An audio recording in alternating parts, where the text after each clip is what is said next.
Hey folks, Jimmy here, aka Palette of the Dead. Welcome back to the channel and welcome to another getting started with Age of Sigmar type of video. Now, as per usual with all these type of videos, if you like them, hit that like button, subscribe to the channel if you haven't already, and of course, drop a comment down below. I love hearing back from you guys, it goes a massive way to helping out the channel too. Now, this is the third part of getting into the Age of Sigmar on a strict budget. So, the budget is £200. Now, exactly the same as the last two videos, I am not spending the £200 personally. I do not have that kind of money available to me. However, this is a theoretical, if you wanted to get into the Age of Sigmar or just start a new army, this is what you could get yourself to really get going for just £200. Now, £200 is a lot of money. So, therefore, I have both chosen the GW pricing and pricing from a third-party retailer. In this particular case, we're using Element Games. But of course, you can shop around. There are plenty of other good third-party retailers around, such as Goblin Gaming, Wayland Games, Broadsword Ward Gaming, Alchemist's Workshops, and much, much more. Have a shop around, find the one you like, and order from there. Go with your wallet, and don't break the bank, in all honesty. Or if you want, just order it from GW or go into one of their stores and you can pick it all up. You'll probably be able to pick up a good bit of it all from there if you really, really wanted to. But of course, it's your choice. Now, exactly the same as last time, we are going to go through factions of Forces of Order because there are plenty of them to choose from. Now, these are my personal choices of what I would go for with these armies. And in this edition, we are going to focus on two factions from the Forces of Order, and these are the factions whose allegiance is very, very questionable. The Elven factions we are taking a look at, because they are elves, is the Idoneth Deepkin and the Daughters of Kane. Both factions are unique in their own right, and in terms of lore, very much interested more in their own goals than the rest of Sigmar's pantheon seem to be. So for instance, the Idoneth Deepkin are very much in kind of utilising souls to try and get themselves back right, and utilise the souls to preserve thralls and the half-life of the thralls and such like. And the Daughters of Kane generally just looking for power more than anything, which is why there are some stories around about the Daughters of Kane. Anywho, very, very good stuff. All very, very interesting lore behind both factions. So it's definitely worth having a look into them and picking the one you prefer if you want to go down the route of the Elves. So, with all that said, we are now going to get going. So, with this one, we are going to have a look at the Sea Elves of the Idoneth Deepkin to begin with. So, firstly, as per usual, I personally would start out with the Vanguard Idoneth Deepkin box set. This box contains an Isharan Soulscryer, an Achillean Alapex, 3 Achillean Morsar Guard, and then 10 Namati Thralls. So, this box would set you back £85 if you're buying it directly from GW, around about the £72.25 region from some third-party retailers, and you're getting a pretty decent amount of minis out of it, and all very, very unique at exactly the same time, which is always good going. And then, personally, I would add in another hero, but you don't have to if you don't want to. So, for this, I personally would bring in two heroes. I would bring in the Achillean Thrallmaster and an Isharan Tidecaster for magic abilities and a bit of bulk and a bit of heavy hitting. But if you wanted to, you could always sub these two out, say for some Ishlian Guard or some which can also be made into more of the good old Morsar Guard. Entirely up to you how you want to go about doing it, but that's where I would probably go. I'd probably go with the Thrallmaster and the Tidecaster personally. Now, you need to add more troops, so I would add in more of the Thralls as well. So I would add Namati Thralls for melee combat, because they're pretty decent, they are half-lived, they're very unique, and they are fairly cheap, in all honesty. And then I would add in another unit as well in the shape of the Namarti Reavers.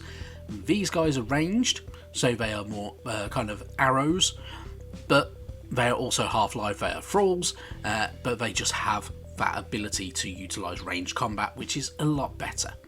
So, if you were going with the Thrallmaster and Tiecaster, well, either Thrallmaster or Tiecaster and the Ishlian Guard, you're looking in the region of around about £194 from GW, or from third-party retailers around about £171, £172 kind of region, and it gives you a points value very similar to the Dwarden races of the last video of 1070 points, which is pretty good going.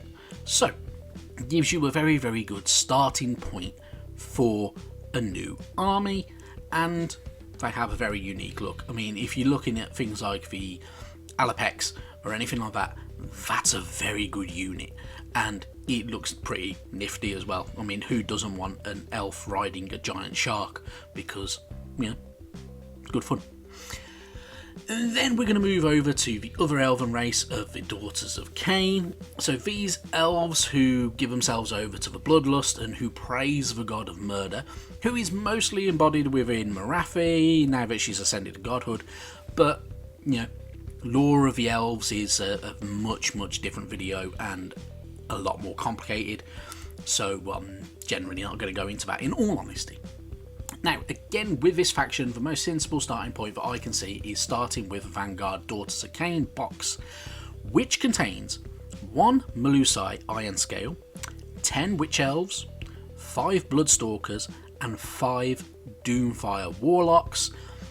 Again, at the grand sum of £85 from GW, or £75.22, £72.25 should I say, from a third party retailer. So yeah, they're always going to be roughly about the same.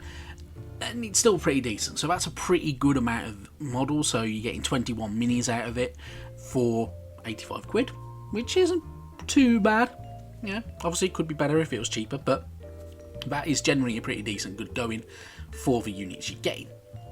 Now, this is where the choice becomes a little bit tougher, because I personally would like to add in the badass in ability and looks of the High Gladiatrix to the army, who is another hero unit, but if push came to shove, I may be more tempted to add in the Kinhari Life Takers. Now, depending on mood, and depending on what you'd prefer, whether you want more troops or whether you want more kind of heroes, either way is pretty damn good, so it is entirely your choice. Now, after that, of course, we need to add in more troops to this army. So I personally would add in a box of Sisters of Slaughter.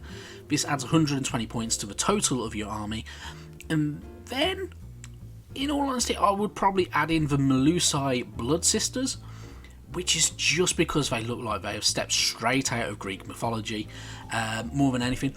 Plus, they are pretty badass on their own anyway, so very, very much worth it. So either way, you can get a really, really good kit out of all of it. Now, if you were to, say, take the High Gladiatrix in this army, you're talking £182.50, so you've got a decent amount of change there from it if you're buying from GW, or from a third party, you are getting a lot of bang for your buck. £155.14p is what I worked it out to from good old Wayland Games a day or two ago, so that's very, very good. But if you were going to take the Life Takers in the place of the Gladiatrix, it will cost you around about £10 more, and you will have 10 points less in points value. So with the Gladiatrix, you're talking 890 points, which is pretty good going. It's obviously not as high as the Idoneth Deepkin or either of the Dwarden races, and that's a bit weird. So it's all to do with how much you're spending. So if you're obviously going for a third party retailer, add yourself in another set of Blood Sisters or Doomfire Warlocks or something like that. Add yourself something that you like the look of and that you feel like is going to really, really boost your army. because you're saving that £45 from your budget of £200. Now, if you were taking the Life Takers instead of the Galadriatrix, you are spending £10 more and only having 880 points. So it's a very tough decision to make which one of them units you'd prefer to have in your army, because would you prefer the bigger points value or the cooler looking mini? It's a tough one. It's a choice that you have to make though every now and then, especially with Age of Sigmar minis. Aesthetics are very, very good, but a functioning army, if you're going to be playing quite regularly, could be a lot more beneficial, especially if you want to get going straight away. So, with all that said, obviously, this is all down to everybody's personal choices. This is what I personally would go for with either army. There are people who would choose differently and would advise differently, whether you're going for more units or bigger enemies or bigger units or anything like that. It is entirely your choice as per usual. But with all that said and done, thank you very, very much for watching, and I will catch you next time. Bye bye now.